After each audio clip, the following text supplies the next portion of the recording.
Hey, thanks for listening. Please subscribe to our newsletter at theproductporch.com for notifications on the latest episodes and exclusive content. I have actually a fun fact. Get this. Procter Gamble launches a new product every 4.5 days. Every 4.5 days? And they do it by running R&D sprints and concept testing in parallel. Welcome to the Product Porch with Joe Ghali, Todd Blackier, and me, Ryan Cantwell.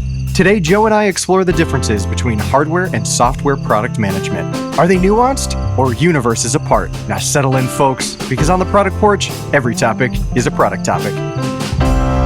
It's gonna feel like a break when we're not in summer anymore. Exactly. Yeah. All right, so we're without Todd today. We're missing Todd. Todd's on a much-deserved vacation, so... Yep. Kudos to Todd for taking some time with his family. It's just going to be you and I on the porch today. What you got, Ryan? Like we got a saucy topic for our audience today. I'm excited about this one. Yeah, and Joe, you did the whole Wayne's World countdown, and I will never forget the line when he plays "Stairway to Heaven" in the guitar shop, and the guitar guy comes over and he says, "Well, hello, my good man. I am feeling rather saucy today." Exactly. Oh, that's where I got that. Yes. All right, but yes, I have something as usual on my mind. I have a lot of experience from my product background, and I get an opportunity to interact with a lot of people who are hardware product managers, Joe. And when I am interacting with them, I often hear things like, "Hey, Ryan, that product management concept, that doesn't apply to me. I'm a hardware product manager." To which I get frustrated because I know there are differences. I know it. But I don't think the gap is as big as it's perceived to be. So, Ryan, just to clarify, what do you mean by hardware in general? Oh, great clarification. So hardware being products that you can physically pick up and hold. Things that are built, assembled, shipped. They have weight. They have substance. You can touch them. You can feel them. So these are products that could be in like the B2B world. I mean, gosh, think about all the little devices, your computers, your laptops, the microphone I'm speaking into right now, the headphones that I'm wearing are all hardware products.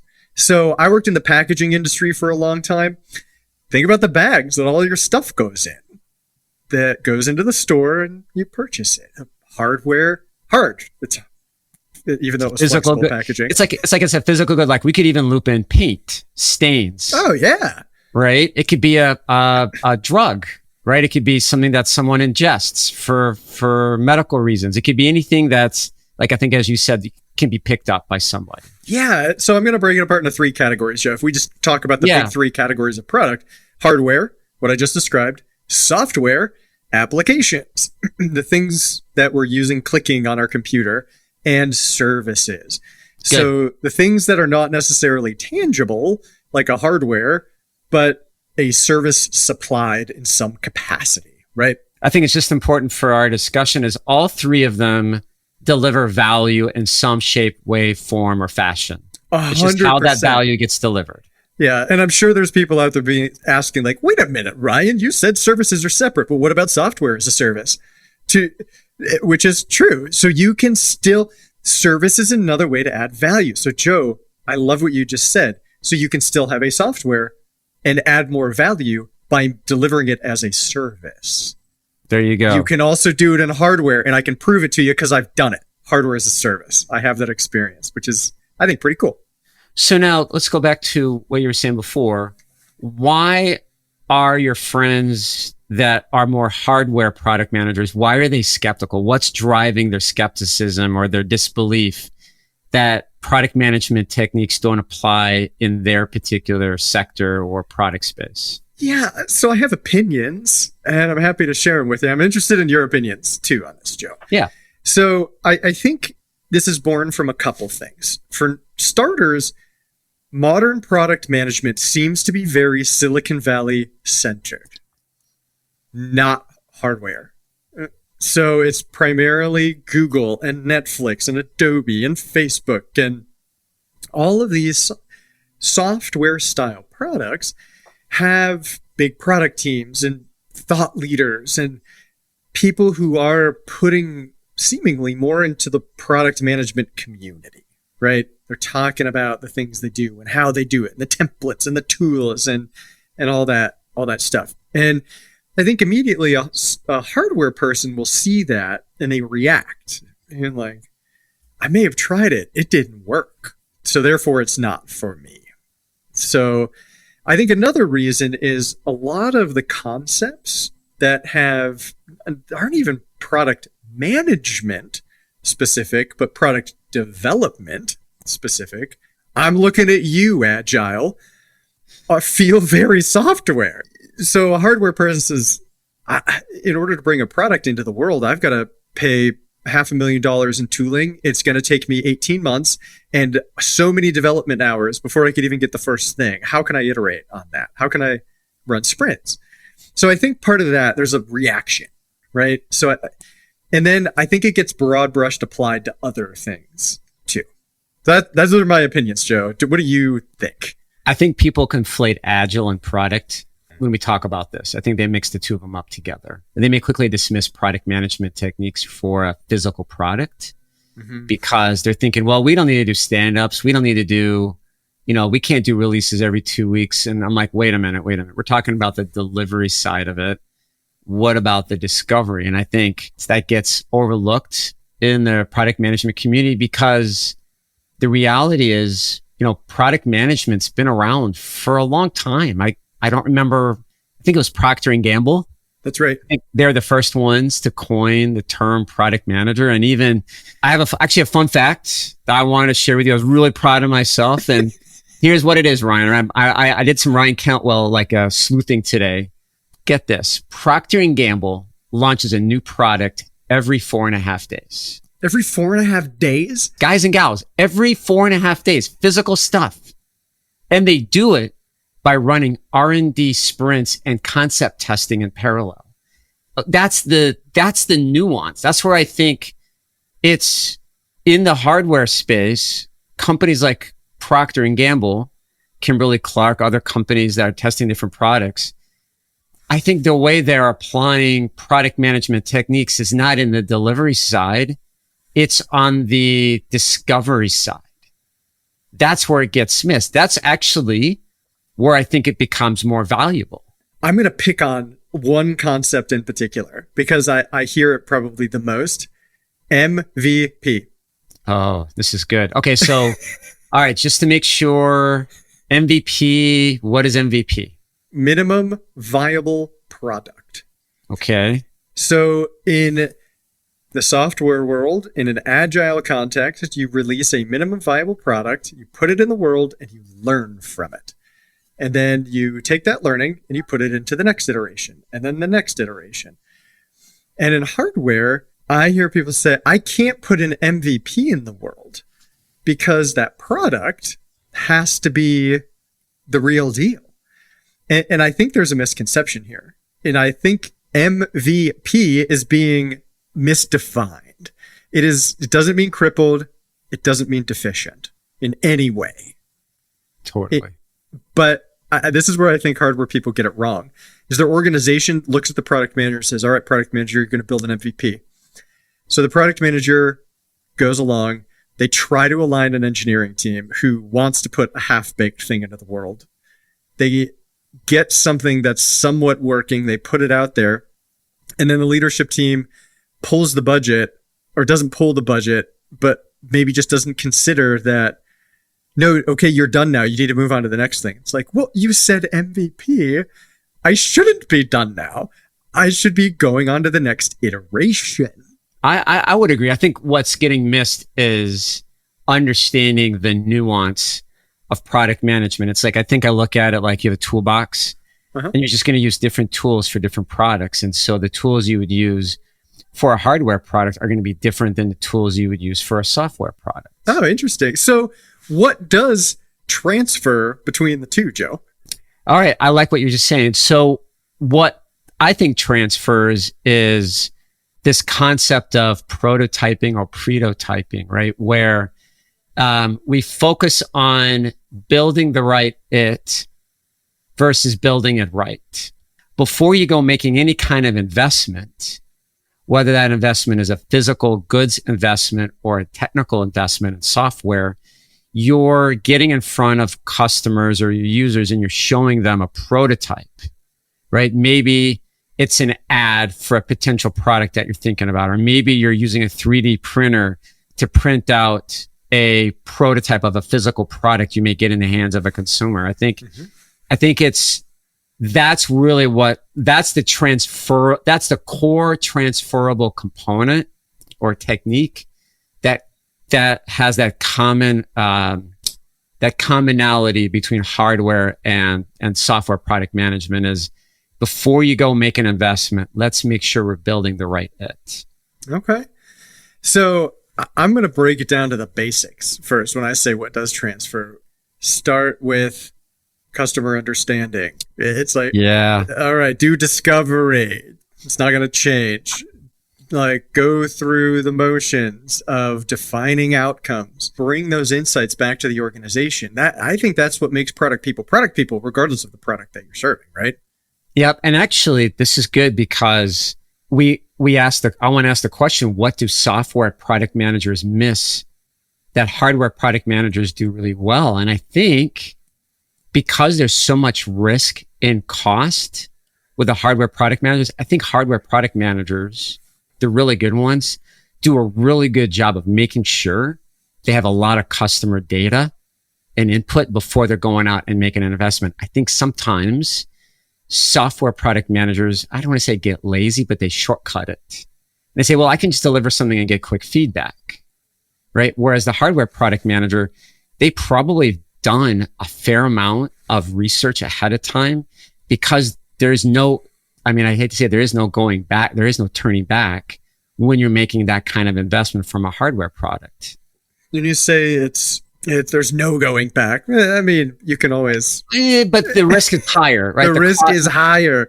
The time scales are longer. Yes. And that, I think, is the biggest difference. Instead of what's transferable, the biggest difference is your time scales get extended in almost every aspect, because now you have inputs to your product, full supply chains. You've got inventories, operations cycles.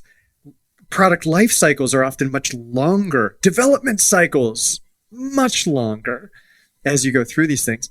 Now, another thing that is transferable from software to hardware, stakeholder management. Totally. Oh my gosh, right? Totally. We gotta, and I think, I would argue, hardware people have it harder than software people when it comes to stakeholder management. Why? Why do you think they have it harder? So I think it's more challenging because you are often dealing with more sensitive things like regulation. You have maybe a compliant, now not to say there are software products that don't have compliance. Absolutely. That is true. But I mentioned supply chain. Think about how that impacts. I can't tell you how many times I got called and said, Ryan, the component's not going to arrive. Can you write a press release to tell everybody that the thing's on back order? It's like, you want me to do what? And so you've got to make sure there's more people in the organization, I feel like, that you have to make sure are aligned to ensure your product is successful in the end as well. Yeah, I think it's just the planning, right? Like when we talk about like what a software product manager, like, just food for thought, right? Like, let's think about this. What could software and hardware product managers actually learn from each other? Let me go first on this one. Oh, Joe, I love this. Go. Right. All right. So planning. And then this is like, you and I were just talking about this because I'm planning my vacation. I'm a planner, right? I think this is why I'm even in this space. I think software product managers could learn a lot from the planning and the stakeholder management and the transparency and the teamwork that goes into building a hardware product. Like, I think our software product managers could learn from that. If they do that, it lessens the surprises and the fires that they have to put out at the end. What do you think? What's something you think they could learn from each other? What's a technique or a lesson or a best practice that they could actually learn from each other? I'm going to try to go both ways. I'm going to say this is what hardware can learn from software and how where software can learn from hardware. I'm going to start with, I think hardware can learn from software in taking a more iterative approach to development. Fair. Now, let me be very clear on what I mean by that, Joe. I do not mean release an MVP and then iterate and then iterate. What I mean, still use your normal development process, but instead of defining everything up front, waiting for it to get developed, and then showing it to a customer, why not build in pieces and show it to customers continuously throughout that process, even in controlled ways as a prototype or something? And this is something I did with a team that I worked with, where we took our waterfall process and we chopped it up. And we said, okay, we're just going to collect customer feedback throughout, so we don't find ourselves in a situation where we go into beta and whoops, customer doesn't like it. I think hardware people can learn from that. Like, keep building and maturing throughout the development process. There's no reason you should not or cannot do that. So I think that's a big one. So let's go the other way.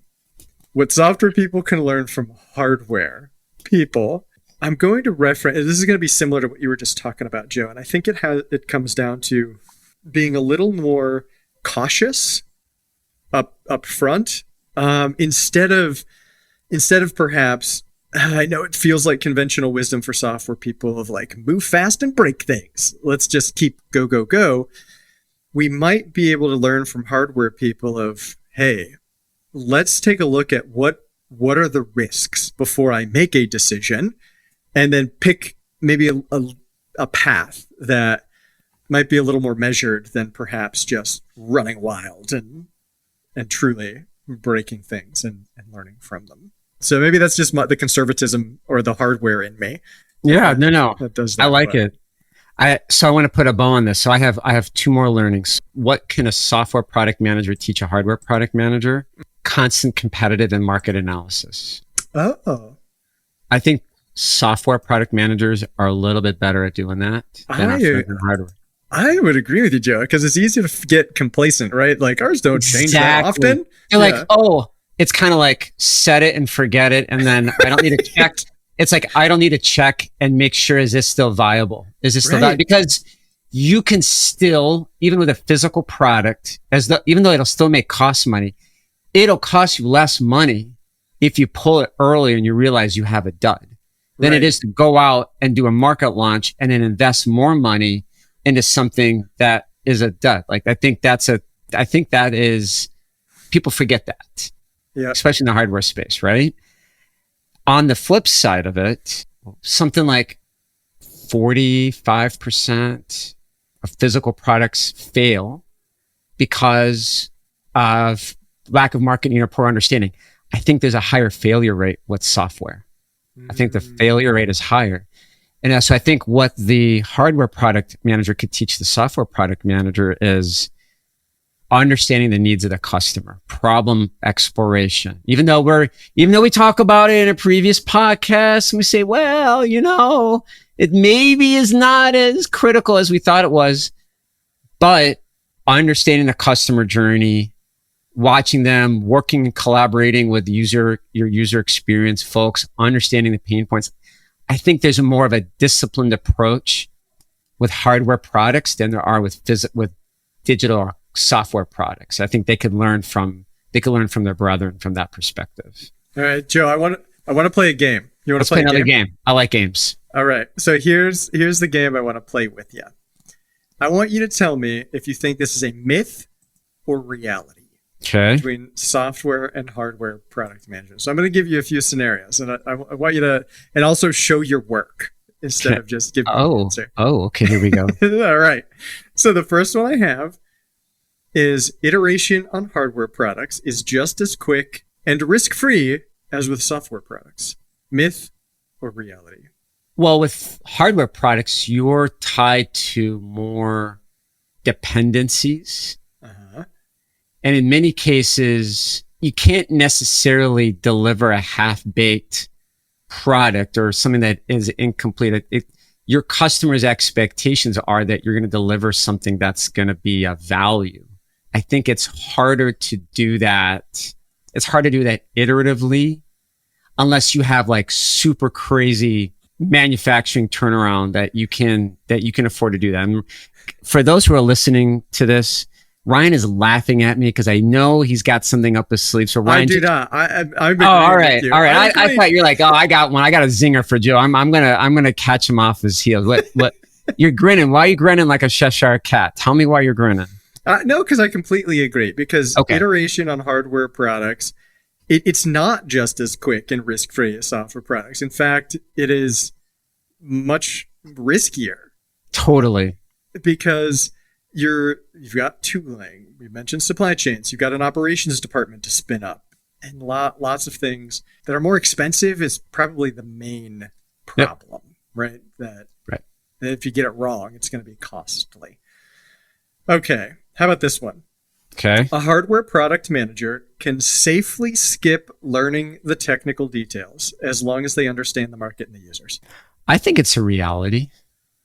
I think in a hardware product, you're delegating I'll use a Wisconsin term, the sausage making. Like, I think you're focusing on the value, the needs. You have to find the right partners, this is where a good procurement strategy comes into play, knowing who the right partners are, knowing what questions your compliance and risk folks have to ask. Like, they can help you vet this stuff out. So I think in some scenarios, that is a true statement. That's a reality, not a myth. Again, I'm agreeing with you, Joe. I wish I had some different opinions. If Todd were here, he would just disagree with me, so it's fine. So with that one, Todd. I don't think it's different between hardware and software. I don't think it's different at all. There's no difference. I agree. I think the level of technical proficiency you need to bring to the table is enough to be able to have an intelligent conversation with your technical team and know when. How can I be diplomatic about this, Joe? Know when to call BS if they. Well, I don't think it's a hardware or software. I think it's also the size of the company. I think it's the type of product. I think if it's how regulated is it? Are you a startup? Are you an established product? I think I don't think it's a hardware or physical software filter. I think it's more of the type of organization or type of products you offer. There you go. Right? So let's provide some examples of that real quick. What if I was the product manager at the pen company? Here, I'm holding a pen. I don't need a lot of technical proficiency, right?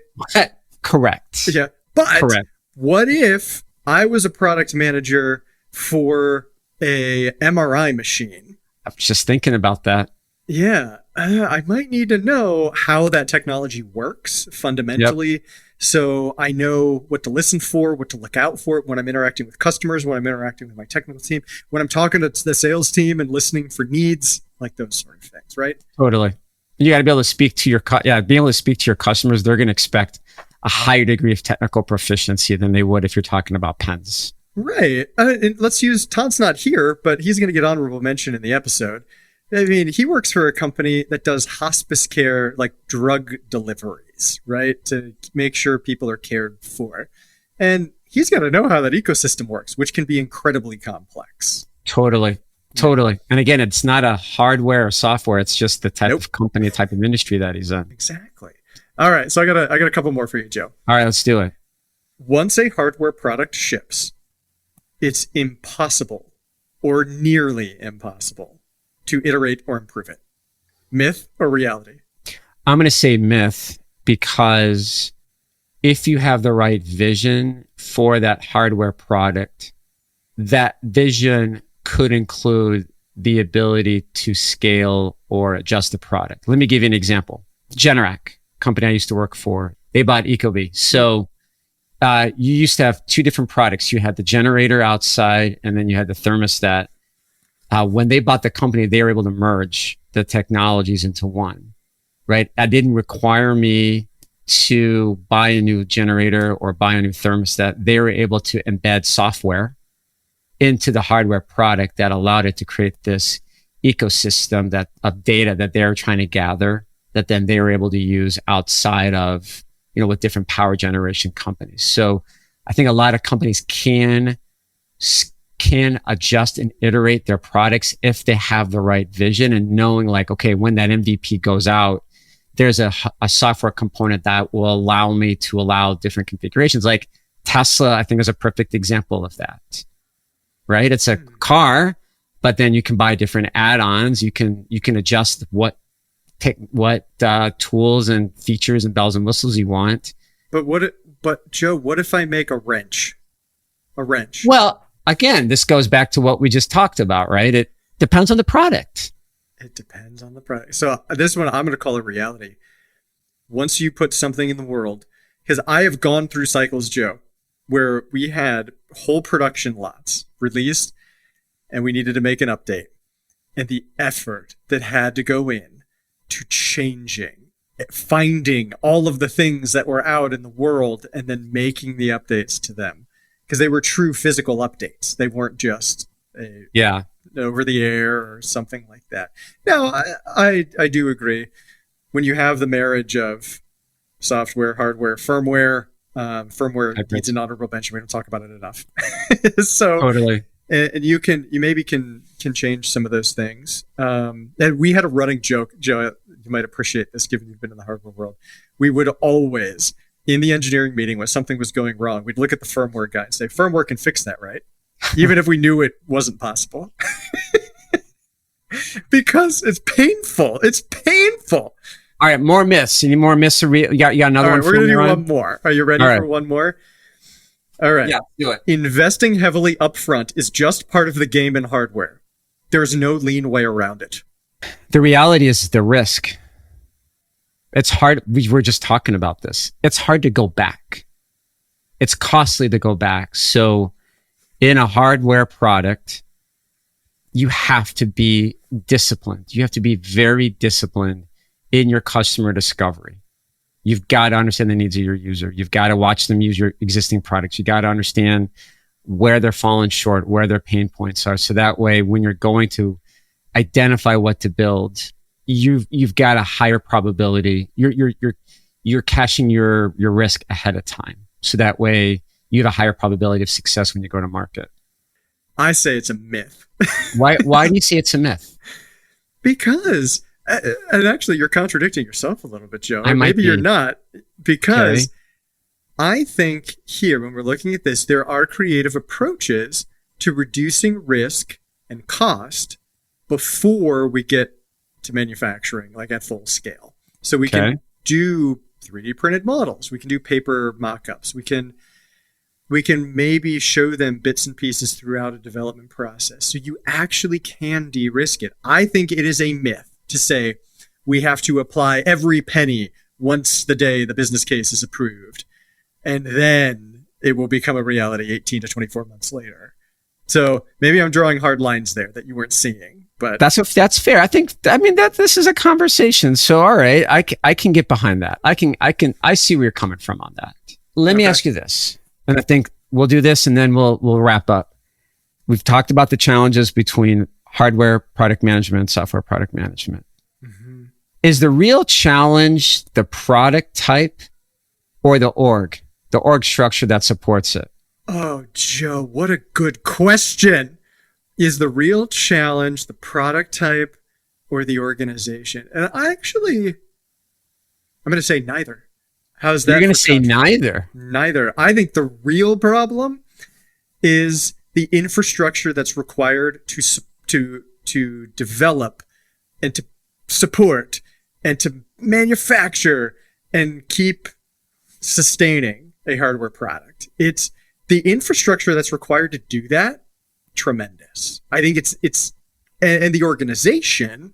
I'm not going to say it's like that's the organization's fault, because I mean, you need supply chains. You need operations people. Yeah. You need service people in some instances. You need a manufacturing team to be able to assemble these things and put them together. You've probably got multiple types of engineers, mechanical engineers, design engineers. You've got maybe firmware developers if there is software or firmware that goes in it. I think it's not necessarily the organization gets it wrong. They have to do it. So therefore, it's just the context that the hardware team has to deal with that makes it hard. So I don't know if I have like a strong agree or disagree on this one. Yeah. I guess my experience, especially with hardware products, and I think this is the same with software, there's a part of the organization that wants to apply these product techniques, but the rest of the organization just isn't ready for it or doesn't understand the why. Mm-hmm. And so it's like a lot of people in the product space they feel like they're pushing an they're pushing a boulder uphill because the rest of the organization doesn't understand why they're acting the way they are. They still think everything is very linear. Like you do this and you do this and you do this, and then you bring in this person, it's very systematic. I would argue, and maybe we are saying the same thing because you're talking about the infrastructure. Mm-hmm. When I think it's the infrastructure, I think that's the org structure supporting. Do they have the right? Does management understand it? Do they really, I don't think a lot of upper management folks understand what do product techniques mean? What does it really mean to apply product management techniques? I think there's only like a core group of people in the organization that understand it. And the organizations that are really good at product management, everyone's kind of rolling in the same direction. And that's a rarity, to be completely honest with you. I think that's just the struggle that we deal with. Yeah. And Joe, I think it's worth talking about this for a moment, if you can hear me. Yeah. I also see, or my experience says, hardware organizations that are manufacturing physical goods, more often than not, are more immature when it comes to their product practices. Totally. Than software. And 100%. that's just by virtue of kind of the stuff I talked about at the top, right? Yep. So kind of what you're talking about here, there's more education that needs to happen around what value does a product manager bring. Because I think hardware product managers, this is when my heart goes out to you, hardware product managers. It's when you are put into situations where the organization doesn't understand what a product manager is supposed to do. They think they do, but they don't. And you end up doing all the jobs nobody else wants to do. Or everybody points their finger at you because you have manager in your title. They don't understand what product manager means. So it can get tricky. All right. So Ryan, we've talked a lot about a lot of really good stuff today. What are the key takeaways?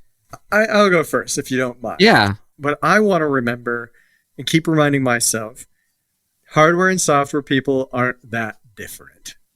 But, and there's always a but, we need to, if we're a hardware person, don't just dismiss some of the techniques you're hearing in the world, because there's probably something you can learn from it. Yeah.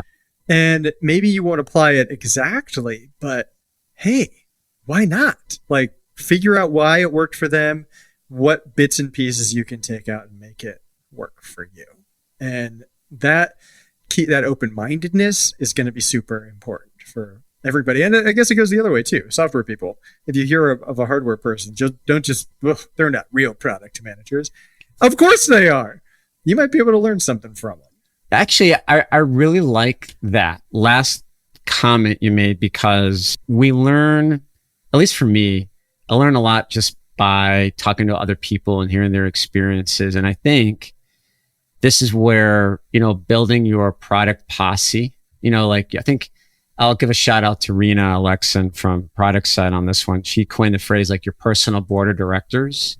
Mm-hmm. I really think, if you're newer in the product space looking to grow, don't just surround yourself with like-minded or people that do the same thing that you do. Try to find other product managers that may be doing it differently. So if you're a software product manager, surround yourself with some hardware product managers, because I think you guys can learn a lot from each other, especially around the discovery space and, understanding customer empathy and all the rigor that goes with legal and compliance and risk, and building stronger core teams and, mitigating risk. I think software product managers could learn a lot from that. And they could make themselves even more reputable and even develop better skills as they kind of move along in their career. Again, I've learned tremendously from you and from Todd, and I think that sentiment can apply.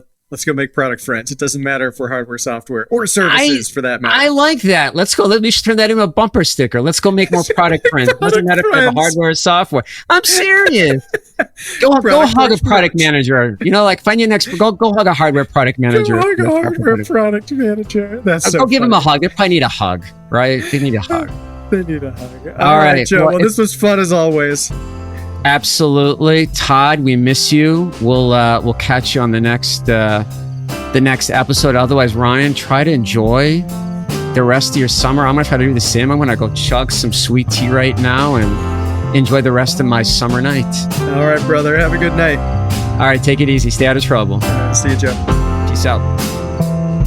Thank you for joining us on the Product Porch. We release new episodes every 2 weeks. You can also find us on LinkedIn for more content. We offer a special thank you to AJ and Jack Blockier for the music. The views and opinions expressed by the hosts of this podcast are their own and do not represent nor necessarily reflect those of their employer.